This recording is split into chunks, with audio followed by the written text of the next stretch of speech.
Mulan was not a tomboy type. Nowhere in the poem mentioned her dad's health situation. It could be possible that he's John as fuck. The 12-year war didn't seem to have any effect on her. She could have had servants to take care of her parents.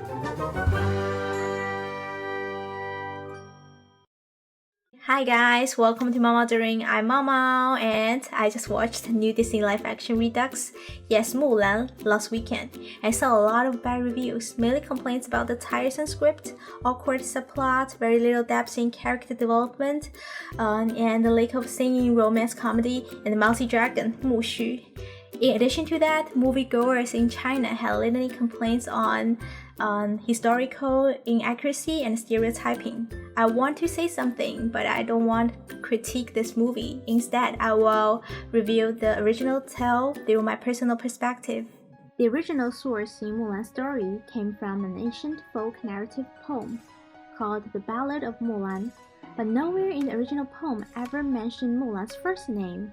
It was not until a Chinese painter, poet, writer in the Ming Dynasty named Xu Wei recreated this poetic drama called Female Mulan substitutes her father to join the army, where Mulan was finally given the first name. Xu Wei was struggling to give the protagonist a full name when rewriting the story of Mulan. One night, he opened the window and saw the bloomed flowers in the yard through the moonlight. Hua, he felt enlightened at once. Yes, so you may have already guessed the meaning of the word Hua means flower or flowers in Mandarin.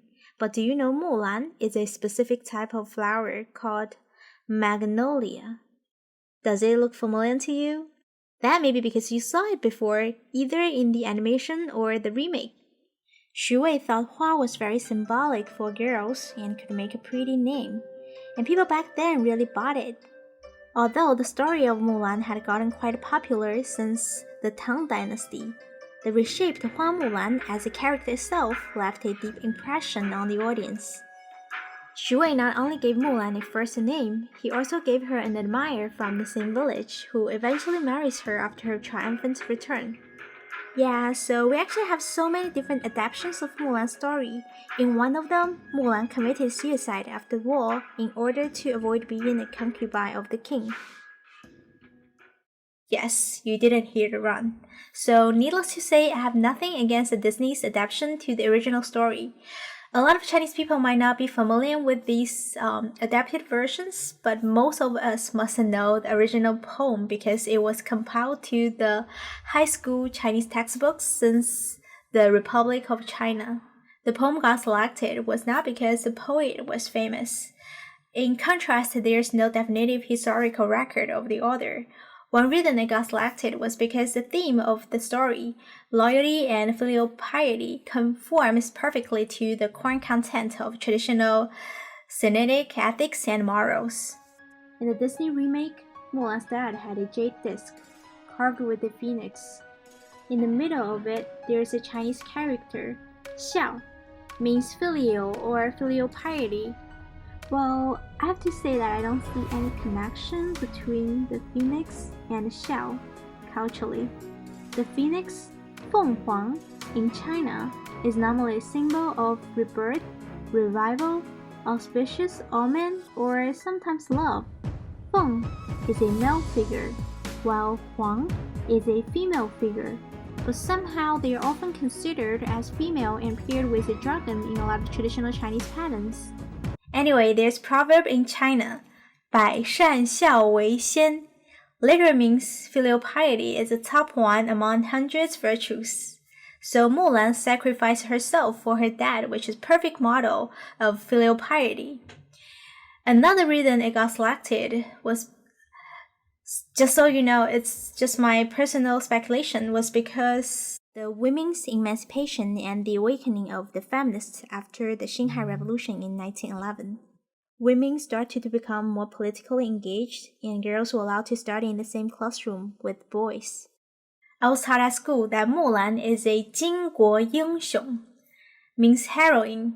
I thought Mulan proved herself to be equal to her male comrades and disproved many women stereotypes, but reading over the poem again, I now think this is not all the facts.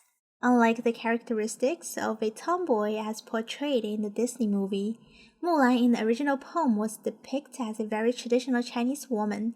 She might somehow learn a bit Kung Fu according to the speculation from some Chinese historians. But at the beginning of the poem, 唧唧复唧唧, Mulan 当户织, Mulan was sitting facing the door weaving. Do you still remember 织? I taught this in the video of Qixi. 织 means weave. Later on, when Mulan returned back home after the war, she 当窗理云鬓, 对镜贴花黄. Literally means gotta do her hair, put her makeup on. As you can see, Mulan was not a tomboy type. In the original story, Mulan had an older sister and a younger brother.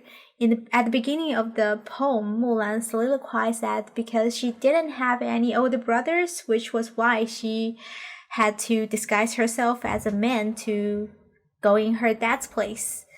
From this, we can infer that Mulan's younger brother may be too young to join the army. But again, this is only our assumption, as nowhere in the poem mentioned his age. It is also possible that he's only 1 year younger than Mulan. Ancient Chinese societal cultural concepts believed that only men can inherit family membership. And since he was the only boy in the family, the whole family might try really hard to make sure that he's safe. Although there's no corroborative evidence to confirm that Mulan was ever a real person, historians speculate that the story took place in the Northern Wei Dynasty based on the way people called the emperor and the length of the battle with Roland. The average age of marriage for girls was 13 years old around that time, so it is very possible that Mulan's older sister had gotten married already. That's why she didn't need to protect her dad from being drafted into the war. This may sound a little too conspiratorial, but the reality is not so warm as in the movie.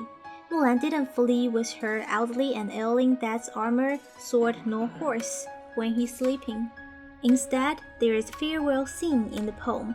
After Mulan prepared everything for joining the army, she 旦辞爷娘去. 旦 means mourning. 辞 means say goodbye to someone. So she actually said goodbye to her parents and then left in the morning. By the way, nowhere in the poem mentioned her dad's health situation. It could be possible that he's drunk as fuck. Unlike in the movie, Mulan in the original tale fought for 12 years before returning back home. I'm quite skeptical about her experience, not because I'm surprised that nobody ever discovered she's a woman. Well, I did before, but according to some experts, it is possible. As described in the poem, Mulan brought her own steed, saddle, and horsewhip. It is very likely that she joined the cavalry instead of the infantry. The interesting part is that no detailed fighting scene was mentioned in the poem. It only said that Mulan's marching speed was really fast and the emperor trying to reward her handsomely after the war. Therefore, some experts speculate that she was a scout, so she didn't need to camp in a crowded barrack with a lot of other soldiers in close proximity. I'm skeptical because the 12-year war didn't seem to have any effect on her. 脱我战时袍，着我旧时裳，当窗理云鬓，对镜贴花黄 means she took off her battle-time attire and was able to simply put on her old dress, braid her hair, and apply the makeup after she come back home. Like I said before, average marriage age for girls was 13 years old back then. Mulan hadn't got married yet, otherwise she would have been living with her husband's family.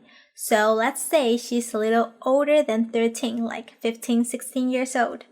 Generally speaking, she would have definitely gotten affected by the war, either behaviorally or mentally, if this is true story, because she indeed had been on the battlefield almost half her life. Of course, it is possible that the author modified the original story to emphasize the good qualities of Mulan, but this would make me doubt this person's intention.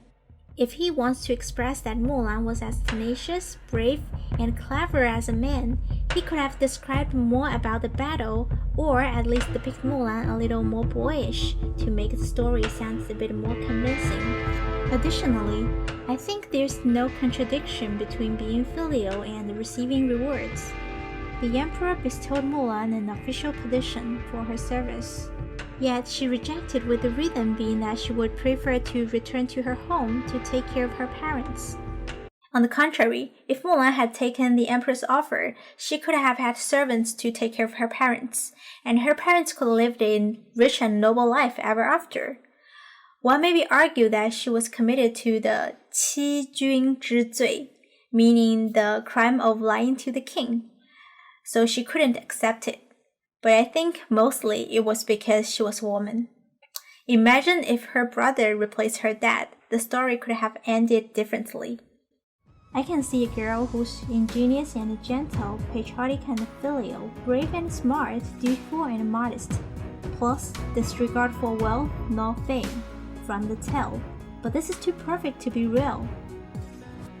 Let's be honest. I feel the author was trying to establish a Confucian exemplar of loyalty and filial piety for women, rather than praising them. In the original poem, you don't see Mulan's growth neither because she was perfect from the beginning to the end. But every coin has two sides. I think this should have allowed the screenwriters to explore more possibilities to develop the character. But many says that it is a mistake that Nikki Carroll gave Mulan natural fighting abilities. Mulan comes off as flawless with a superpower known as Qi in the movie. Fighting as a warrior was too easy for her that it is hard to have her represent as ordinary females. After reading the tale, you'll find that Mulan is indeed too perfect to be a regular girl. However, I don't think this is wrong setting because most disinclined thing is not that I can't get your achievement even though I'm working much harder than you, but I'm obviously much better than you in this field, but I can never get your achievement because of the bias. After all, exceptional women were believed to fight to defend the China's traditional patriarchal order and society, instead of changing it. Therefore, I agree with Nikki Carroll to let Mulan fight with her real identity, a female warrior. In the original story, the precondition for Mulan to serve her motherland was to obliterate her own gender, which can only show that women were excluded from mainstream values. In the movie, everyone encouraged Mulan to be her true self. She seems to have broken free from the bondage of gender bias without making much effort. But if you read the original story, you'll understand how hard this could be. Alright, by making such a long speech, I'm not deliberately discrediting Mulan's story, but suggesting to keep an open mind to the different possibilities.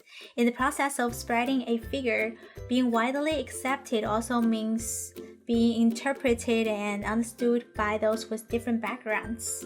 As for me, I think Mulan's independence should be based on the self-awakening of her female identity. What do you think? That's all for today. Thanks for watching. Bye!